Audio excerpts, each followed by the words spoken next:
My name is Emily Thompson. I'm 31. 3 weeks before my wedding, at 6:47 in the morning on a Tuesday, my mother called to tell me I needed to change my wedding date because my sister Sophia wanted to extend her Bali vacation to include a 2-week tour through Europe, and the dates conflicted. Emily, this is non-negotiable, my mother said. Her voice had that edge it always got when she was about to make something my problem. Sophia's already booked her flights, first class. She's been planning this for months. I was standing in my kitchen, still in my pajamas, holding a mug of coffee that had gone cold while I listened. Mom, our wedding is September 14th. We sent save the dates 8 months ago. We have 165 confirmed guests. The venue's paid for, the caterer, the photographer, the band. Everything's locked in. So change it to October, she said, like I'd just suggested moving a dentist appointment. November, even. Sophia needs this trip, Emily. She's been under so much stress building her brand. Her brand. I set the mug down carefully because my hands had started shaking. Mom, she's an Instagram influencer. And I have a job coordinating programs for at-risk youth that I can't just abandon for. That's exactly what I mean, my mother interrupted. You're steady, Emily. You'll be fine. Sophia has that spark. She needs to nurture it while she's young and beautiful. You understand, don't you? I understood perfectly. I'd been understanding my entire life. The wedding's September 14th, I said quietly. We're not changing it. There was a long silence. Then my mother's voice turned cold in a way that made my stomach twist. Your father and I have contributed a significant amount to this wedding, Emily. I think that gives us some say in the scheduling. You haven't contributed anything, Mom. Not $1. I've paid for everything myself. I've been saving for 5 years. Another pause. When she spoke again, her voice was silk over steel. Well, I suppose we'll have to reconsider our attendance then. Think very carefully about what you're choosing here. She hung up. I stood there for 3 full minutes, staring at my phone, before I realized I was crying. Before I go on, if stories about standing up for yourself mean something to you, please hit like and subscribe and tell me in the comments where you're watching from right now and what time is it there. I need to know I'm not alone in this. Let me take you back 7 years to the last time I felt truly safe. It was May 2019, and I was sitting on my grandparents' back porch in their house on Oakmont Drive. My grandmother was 84, dying of pancreatic cancer, but she'd insisted on making her famous lemon chess pie one last time. The whole house smelled like butter and sugar, and the lavender sachets she kept in every drawer.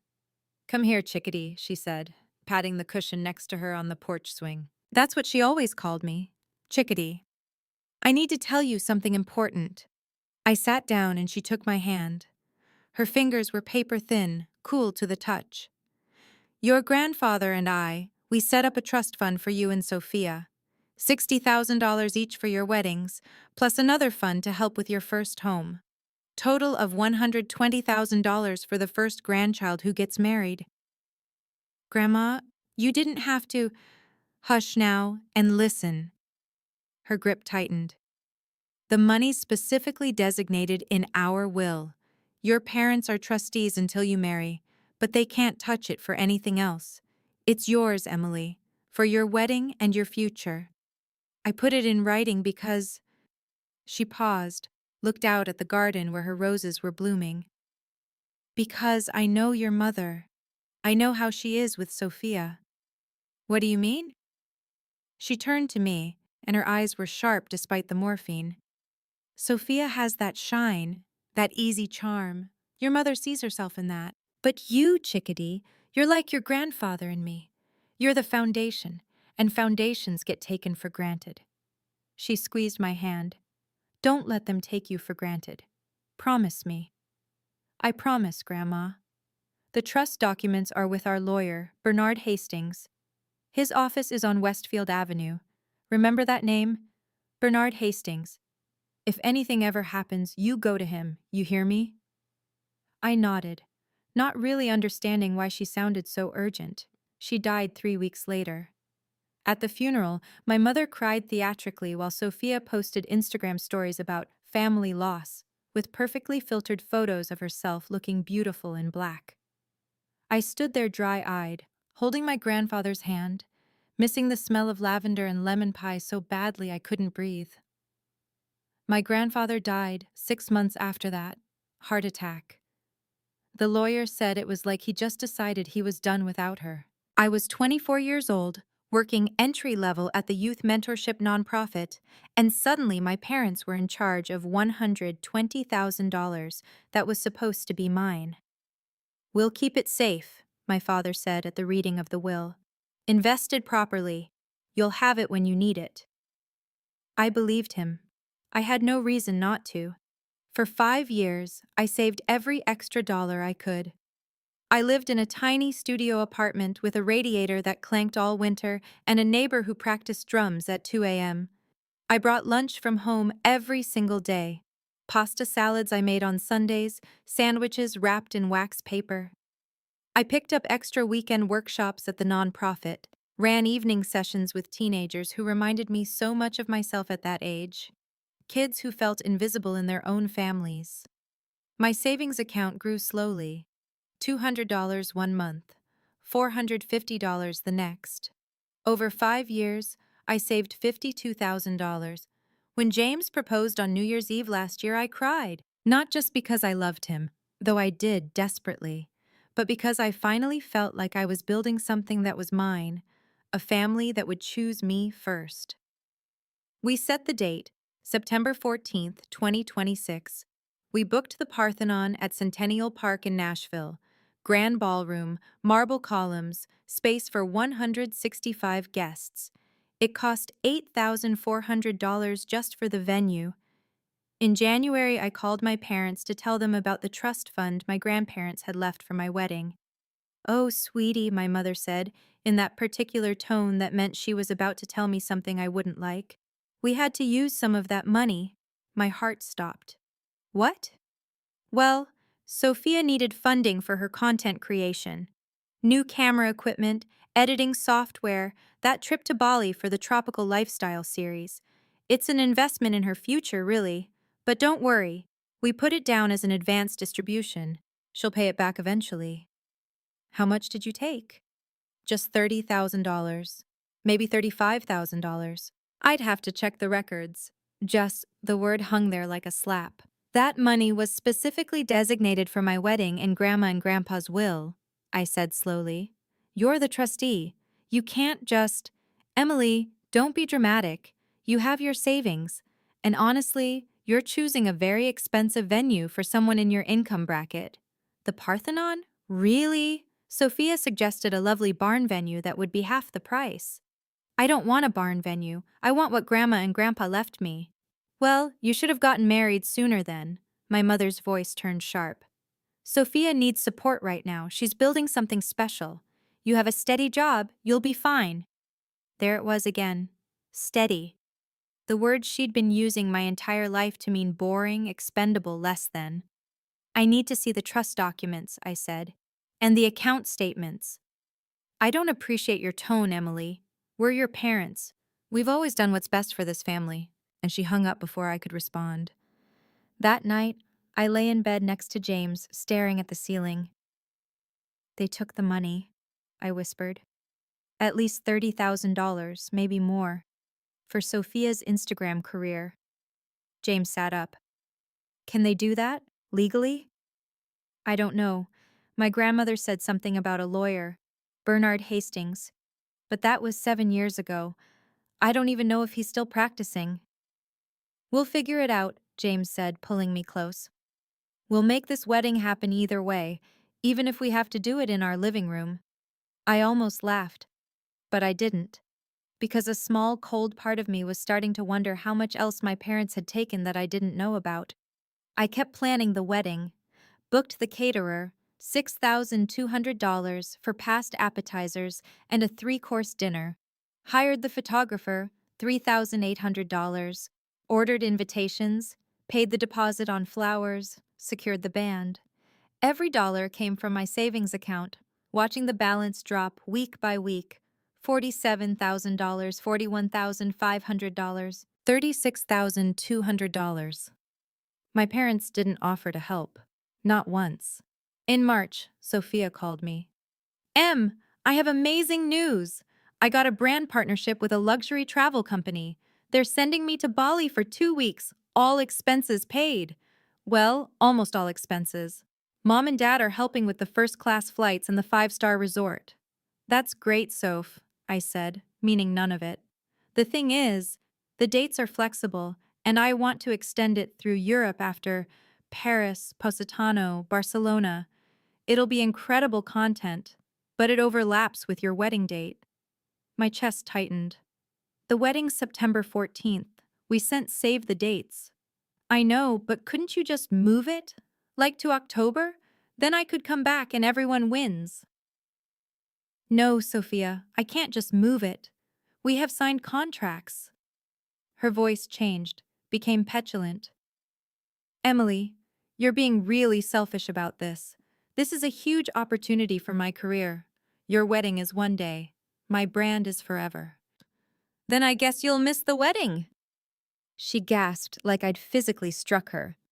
I can't believe you're choosing a date over your sister. Mom said you'd gotten difficult, but I didn't believe her until now. She hung up. 2 days later, my father called. It was 8:15 at night. I was at my desk working on a grant proposal for the nonprofit's summer program. Emily, your mother is very upset, he said. No preamble. Sophia is heartbroken. You need to apologize and change your wedding date.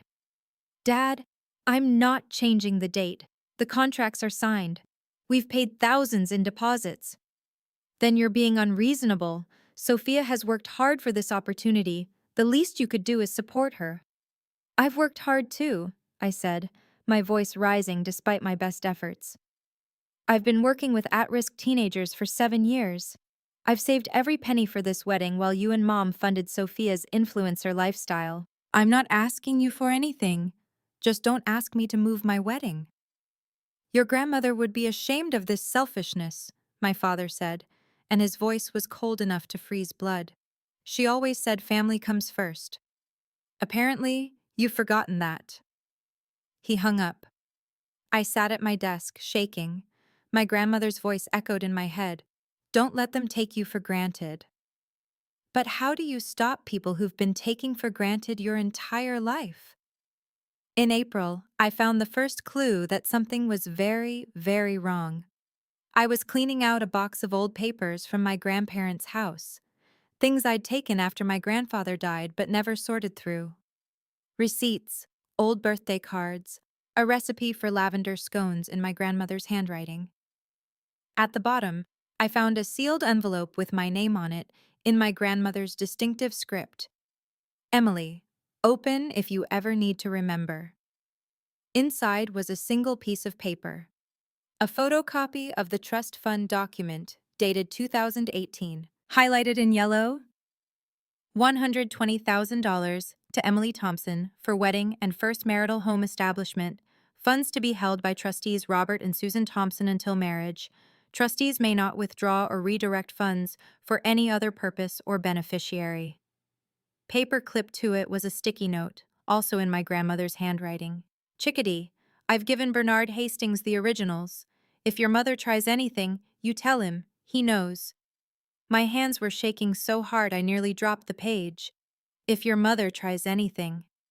My grandmother had known. 7 years ago, dying in that house on Oakmont Drive, she'd known exactly what my mother would do. I pulled out my laptop and searched for Bernard Hastings. His law office was still on Westfield Avenue, still open. I dialed the number with trembling fingers. Hastings and Associates, a receptionist answered. Hi, my name is Emily Thompson. My grandparents, Eleanor and Robert Thompson, they were clients of Mr. Hastings. They passed away in 2019, and I need to speak with him about their estate. One moment, please. The hold music was classical, something soothing that did nothing to slow my racing heart. Emily Thompson? A man's voice, older, kind. I'm Bernard Hastings. I've been waiting for you to call. Those words hit me like ice water. Waiting for me? Your grandmother left very specific instructions. She said you'd need my help eventually. Can you come to my office tomorrow? 2 o'clock? Yes, yes, I'll be there.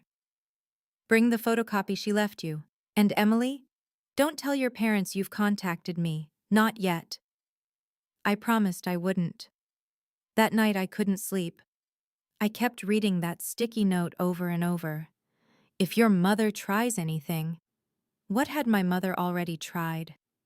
The next day at 2 p.m., I walked into Hastings and Associates.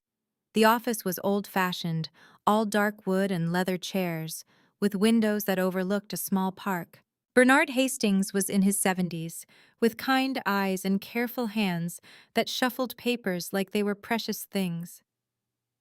Your grandmother was a remarkable woman, he said, gesturing for me to sit. She came to me in early 2018, about a year before she died. Said she needed to protect you from your own parents. Protect me how? He opened a file folder, thick with documents. She and your grandfather created the trust fund with very specific language. Your parents are trustees, but they have no authority to withdraw funds except to pay directly for wedding expenses on your behalf. They certainly can't transfer money to your sister or use it for anything else. But they did. I pulled out my phone, showed him the text thread from January where my mother had admitted taking $30,000 for Sophia's content creation. Bernard's jaw tightened. That's breach of fiduciary duty, possibly fraud. Can we get it back? We can try. But Emily, I need to show you something else. He pulled out a stack of bank statements. Your grandmother gave me authority to monitor the trust account. I've been watching it for 7 years. In February, your parents withdrew $80,000. The room tilted. 80,000? They transferred it to a personal account in your sister's name. The memo line says advance wedding distribution. But Sophia isn't even engaged. Exactly. Bernard slid another document across the desk. And 3 weeks ago, someone from your parents' email address sent these to your wedding venue coordinator. I picked up the papers. They were emails. 3 of them. Subject: urgent. Emily Thompson. Wedding cancellation. We need to cancel or move the September 14th event. Family emergency. Please call immediately. Subject: change of date request. The bride's family would like to reschedule to October 19th or later. What dates are available? Subject: contract terms. What is the cancellation penalty? We need to understand our options. I read them twice, 3 times. The words didn't change. My parents had tried to cancel my wedding behind my back. The venue coordinator was smart, Bernard said. She responded that only the bride or groom could make changes to the contract. She forwarded me copies as a courtesy because your grandmother had listed me as a secondary contact years ago when she first gave you my information. She'd updated it herself in her final months. I couldn't speak. My throat had closed completely. There's more. Bernard pulled out a credit card statement. After you refused to change the date, your parents paid $15,500 for your sister's flight upgrade to first class and a 5-star hotel extension in Europe. The charge posted on March 30th, 5 days after your sister called to ask you to move the wedding. They told me they had no money, I whispered. They said I was being expensive and unreasonable. They have plenty of money, they just don't want to spend it on you. Bernard's voice was gentle but firm. Your grandmother predicted all of this, Emily. She made me promise to wait until you came to me, to let you figure it out yourself first. She said you needed to be the one to choose to fight back. I don't want to fight. They're my parents. They're also thieves. He tapped the trust documents. This money is legally yours. Your grandmother worked for 30 years as a bookkeeper to save it. She wanted you to have a beautiful wedding and a strong start in your marriage. She loved you, Emily. That love is still protecting you, even now. I started crying then. Not quiet, polite tears, but huge, shaking sobs that made my chest hurt.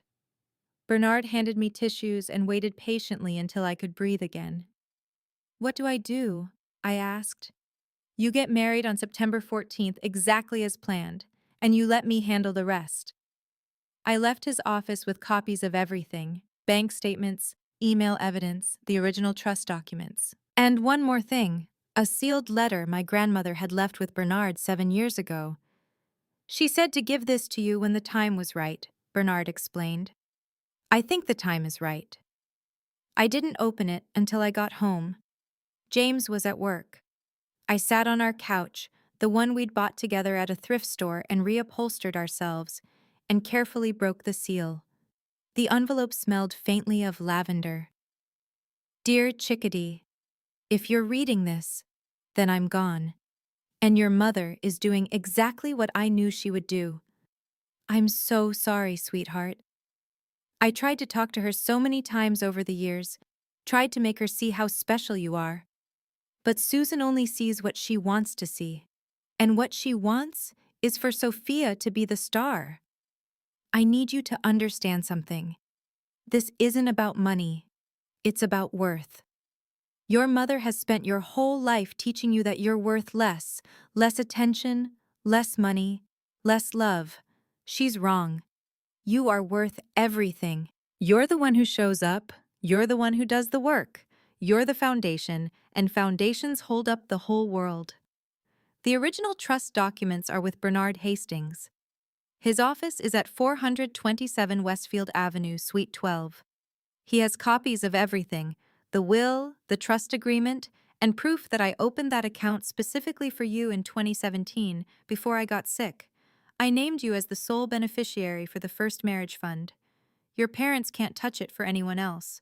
I've also left Bernard these items: bank statements showing every deposit I made from 2012 to 2018, letters I wrote documenting your mother's favoritism and my concerns, a recording of the conversation where I told your parents they were trustees only, with no discretion, a second trust fund that your mother doesn't know about, $25,000 in your name alone, for emergencies.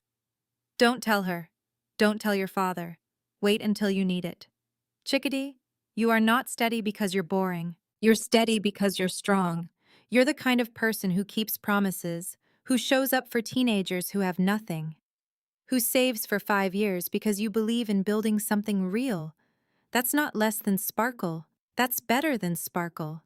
That's substance. Get married on the day you choose. Live in a house you make a home. And don't let anyone, not your mother, not anyone, tell you you're not enough. You're everything. All my love, Grandma Eleanor.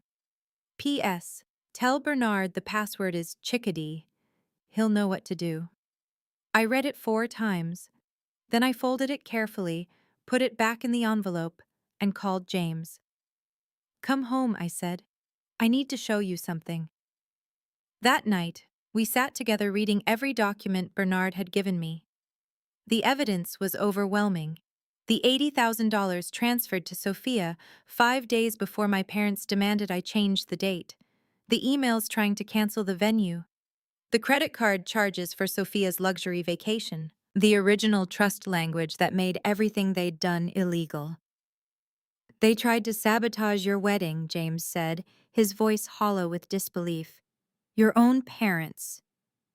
And they took $95,500 total, plus they tried to trick the venue into canceling our contract." "What do you want to do?" I looked at my grandmother's letter, still smelling faintly of lavender after all these years. "I want to get married on September 14th, and I want everyone to know the truth." "Are you sure? Emily, this could destroy your relationship with them." "They already destroyed it," I said quietly. "I just didn't want to see it." The next month passed in a strange haze. My parents didn't call. My sister posted photos from Bali: pristine beaches, infinity pools, elaborately plated breakfasts, all tagged hashtag living my best life, hashtag blessed and grateful. Each photo had thousands of likes. I kept working at the nonprofit, kept meeting with teenagers who reminded me what it meant to survive. One girl, Maya, was 16 and living in a group home because her mother had chosen her boyfriend over her daughter. How do you trust people after that? Maya asked me one day. You learn to trust yourself first, I said. You learn that you were never the problem. She looked at me like I'd handed her a key to a locked door. 2 weeks before the wedding, my mother called. It was 10:07 at night. Emily, I think we need to talk. About what, Mom? About you being stubborn and selfish. Your father and I have decided we won't be attending your wedding unless you apologize to Sophia for making her miss it. I waited. Let the silence stretch. Did you hear me? My mother demanded. We won't be there. I heard you. And? And nothing. I'll miss you, but I understand. My voice was calm, steady in a way that had nothing to do with being boring. The wedding is September 14th at 7 p.m. If you change your mind, there are seats for you. You're really going to do this? Choose a date over your family? I'm choosing the family I'm building, the one that doesn't require me to shrink, she gasped. I have sacrificed everything for you girls. You've sacrificed nothing for me, Mom. Not time, not money, not attention. You sacrificed me, for Sophia, and I'm done pretending I don't notice. Your grandmother would be proud of me. She told me in a letter. She saw exactly what you are. Silence. Then, you'll regret this, Emily.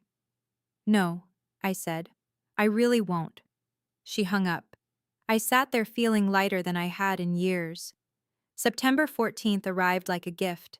The weather was perfect. 72 degrees, clear sky, that particular golden light that makes everything look like a memory.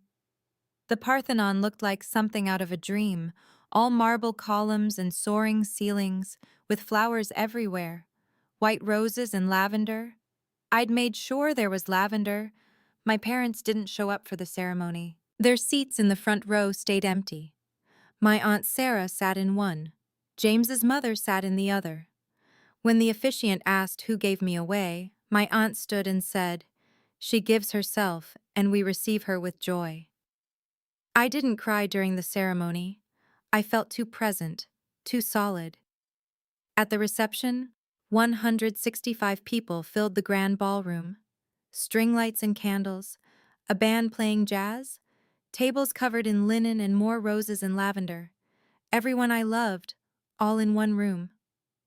At 8:15 p.m., during the speeches, the ballroom doors opened.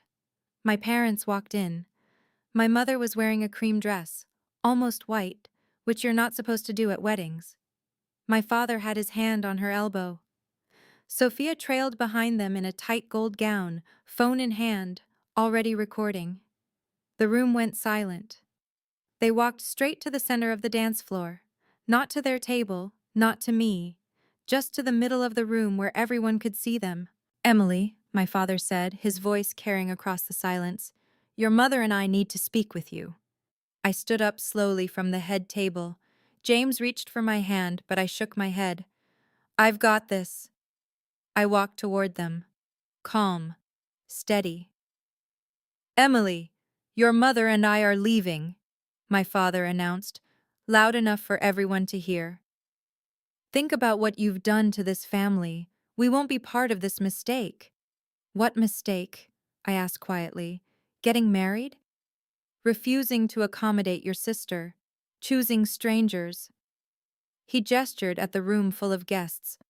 Over your own blood. I didn't choose strangers, Dad. I chose people who show up. There's a difference. My mother's face crumpled theatrically. How can you be so cruel, after everything we've done for you?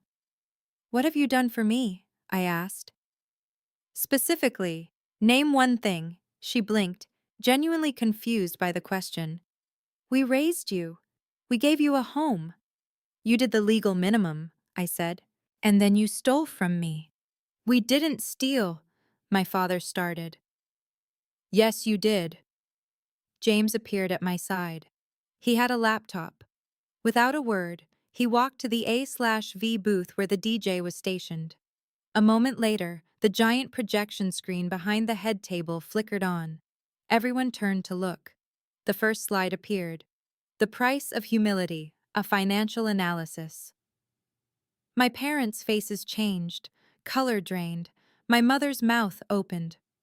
"What is this?" my father demanded. "The truth," I said simply, "which you've been avoiding." James clicked to the next slide. It showed a scan of my grandparents' trust document, the relevant section highlighted. $120,000 to Emily Thompson for wedding and first marital home. Trustees Robert and Susan Thompson may not withdraw or redirect funds for any purpose other than Emily Thompson's wedding expenses. "That's private," my mother hissed. "It's my trust fund," I said. "My grandmother left it to me. You were supposed to protect it." Next slide. Bank statement showing $80,000 transfer to Sophia Thompson, dated February 18th, 2026. Memo. Advance wedding distribution. Gasps rippled through the room. Sophia was staring at the screen, her face frozen. "Sophia isn't engaged," I said to the room. "That money wasn't an advance, it was theft." Next slide. 3 emails from my parents' address to the venue coordinator, trying to cancel or move my wedding without my knowledge. My Aunt Sarah stood up. "Susan, you tried to cancel her wedding?" "It was a misunderstanding," my mother started. "No," I said firmly. "It was sabotage." Next slide. Credit card statement showing $15,500 charge for Bali Luxury Resort Extension Plus, first-class flights, Europe. Date: March 30th, 2026. James clicked to the next slide. It was a text message thread, my mother's words in gray. "We have no money to help with the wedding, Emily. You're being very expensive." The timestamp was March 31st, 2026. One day after the $15,500 charge, the room was dead silent. You could have heard a champagne flute clink 3 tables away. Next slide. Photos from Sophia's Instagram, infinity pool in Bali, first-class flatbed with champagne, sunset in Positano. Each photo tagged with the date, all during my parents' "we have no money" period. My cousin David stood up. "So you told Emily you couldn't afford to help with her wedding while you were funding Sophia's European vacation with Emily's own trust fund money?" "It's not like that," Sophia said desperately. "I work hard for my content. I needed—" "You needed money our grandmother left for Emily's wedding," my Aunt Sarah said coldly. "You needed to steal from your sister." Next slide. A page from my grandmother's will in her own handwriting. "I leave this trust to Emily because she is the steady one. She will build something real. She will love deeply and work hard and never take the easy road. Susan will try to give it all to Sophia. I know my daughter, but Emily must have what I promised her." My mother made a sound like a wounded animal. The final slide appeared. It was a photograph of my grandmother's letter to me, the last paragraph blown up large enough for everyone to read. "You are not steady because you're boring. You're steady because you're strong. Don't let anyone tell you you're not enough. You're everything." I looked at my parents. My mother was crying. Real tears now, not performed ones.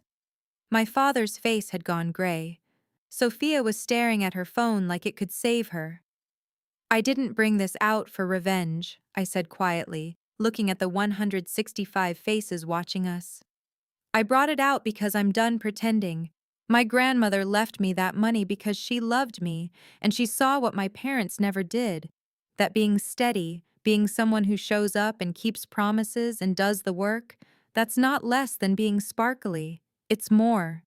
I turned to my parents. "You spent my whole life teaching me I was worth less. Less attention, less money, less love. You took the money my grandmother saved for 30 years because you thought Sophia deserved it more. You tried to sabotage my wedding because I wouldn't rearrange my life around her vacation." My voice was steady, calm. "But here's what you never understood. My worth isn't determined by how much you value me. My worth is determined by what I build, who I love, how I show up." I gestured to the room full of people. Every person here chose to be here tonight. They took time off work, they traveled, they brought gifts. They're celebrating with me because I matter to them, not because I sparkle, because I'm steady, because when they need me, I show up. I looked at my parents one more time. You can leave now. I have a wedding to celebrate. My mother reached for me. Emily, please. No. I stepped back. I'm done being the daughter you can take for granted. I'm done shrinking so Sophia can shine. I'm done. My father's voice was thin, broken. What about the money? What are you going to do? My attorney, Bernard Hastings, will contact you next week about returning the $95,500 you took illegally. You'll either return it voluntarily or we'll pursue legal action for breach of fiduciary duty. I said it matter-of-factly, like I was discussing the weather. My grandmother prepared for this. She left evidence. She protected me even after she was gone. I turned and walked back to the head table. James was grinning, his eyes wet. My Aunt Sarah was wiping tears. Around the room, people were standing up, starting to clap. My parents stood frozen in the center of the dance floor. Sophia looked like she wanted to disappear into her phone. After a long, terrible moment, they turned and left. The ballroom doors closed behind them. The band started playing again. Jazz. Something light and joyful. People came up to me in waves, hugging, crying, telling me stories about their own families, their own moments of finally saying no. My Aunt Sarah squeezed my hand. Your grandmother would be so proud. I know, I said. And I did know.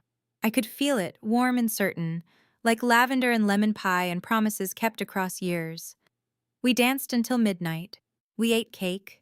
We celebrated. And every time I caught sight of the empty chairs where my parents should have been, I felt nothing but relief. 3 weeks later, Bernard Hastings called. Your parents' attorney contacted me. They're returning the full $95,500 plus interest.